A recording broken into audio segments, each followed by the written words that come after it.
So let's continue our journey through the zodiac energies, states of consciousness.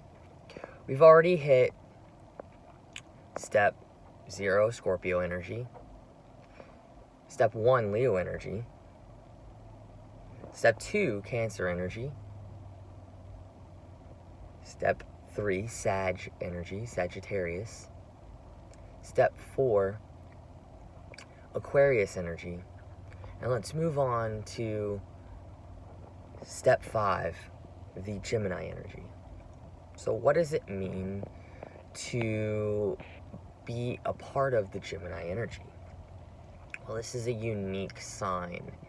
They're all unique in their own way, but this one has the duality effect to it. It's in charge of thoughts, thinking, communication. Because if you think about it,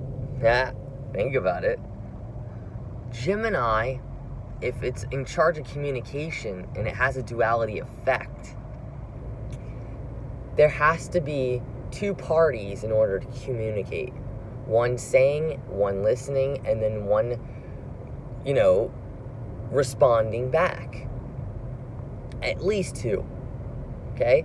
So we take a look even at the aspect of the divine feminine and divine masculine at this point, the divine complements within our own soul. Because the Gemini is our inner dialogue. And sometimes we can get ourselves in trouble when we're not, treating ourselves right. When we're not having positive inner dialogue. This sign can be one of the most beautiful signs if we knew how to treat it. Because essentially we're all states of consciousness. We have this aspect to ourselves, this Gemini energy. Geminis love to learn. They are very proficient in learning what they need to learn and applying it to communicate that message. Its leading planet is Mercury. Now, we've all talked about Mercury retrogrades and everything, and it makes it sound like the most scariest thing in the world. But you know what? I enjoy Mercury retrogrades. I think it's one of the most positive times for my personal journey. And why do I say personal journey? Because Mercury retrograde entails, essentially, a retrograde is going inward. So we're paying attention to our inner dialogue. Instead of responding outward, we're understanding things internally.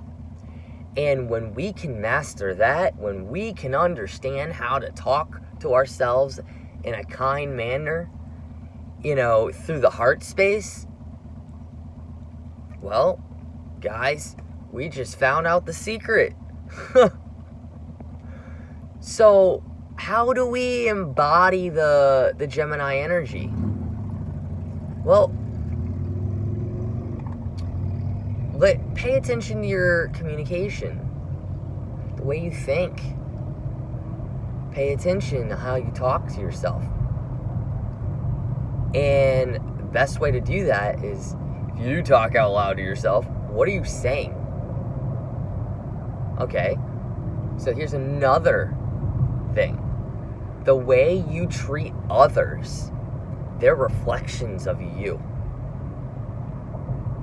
They're the reflection in regards to this Gemini energy. If you're speaking kind words to others, you're now speaking kind words to yourself. So, in that case,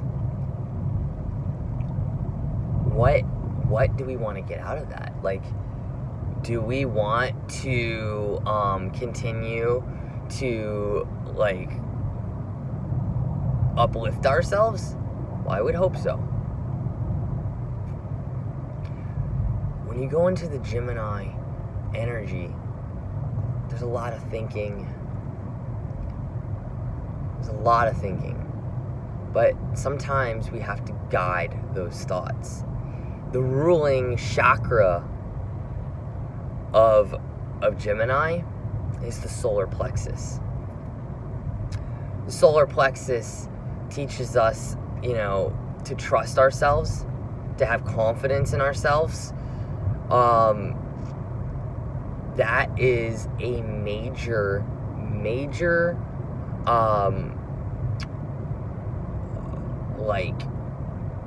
value or ingredient within the Gemini energy.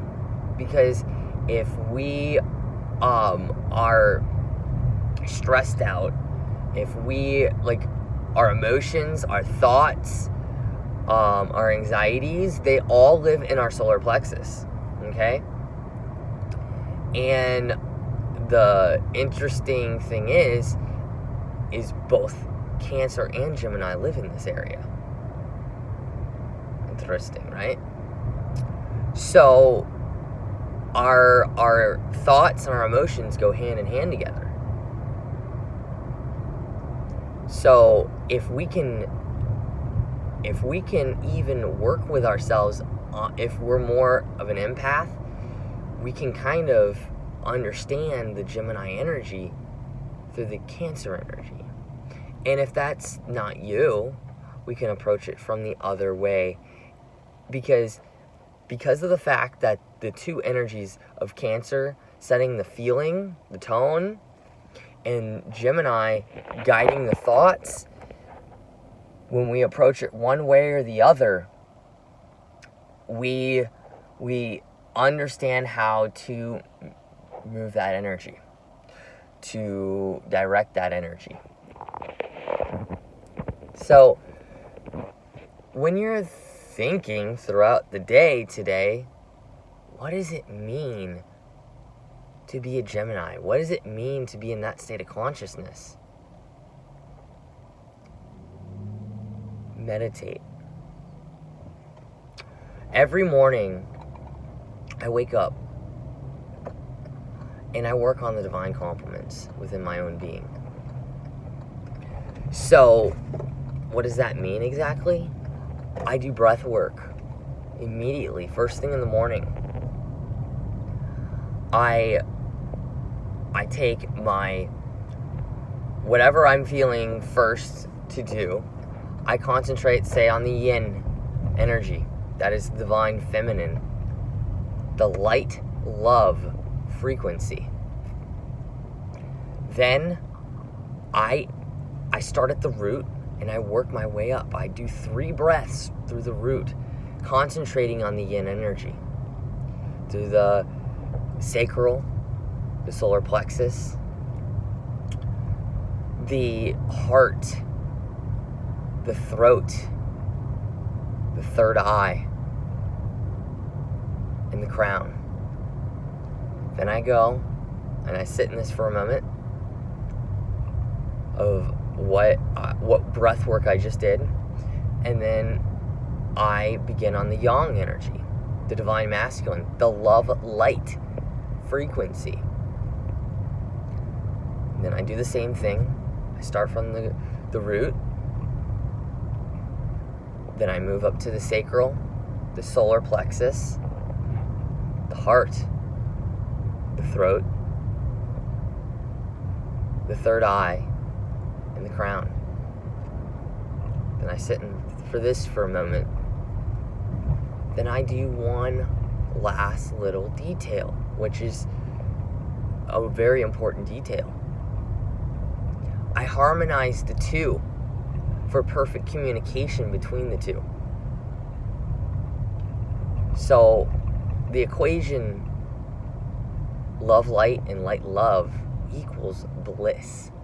That is the bliss frequency. So again, I harmonize this starting at the root, moving to the sacral, then the solar plexus, then the heart, then the throat, and then the third eye and the crown. Then the last important step. I flood myself with white light, exhale gray. Flood myself with white light, I exhale gray. Then white light in, all the way out, grounding this frequency of harmony between the divine complements, rooting that into the earth. And I do that 2 more times, so 3 in all. Let me ask you, if you try this meditation, do you feel differently after? Do you feel harmonized with the Gemini energy? Let me know. Well, I hope you have a beautiful day, divine, beautiful souls, and let me know what you think about this particular video. Namaste.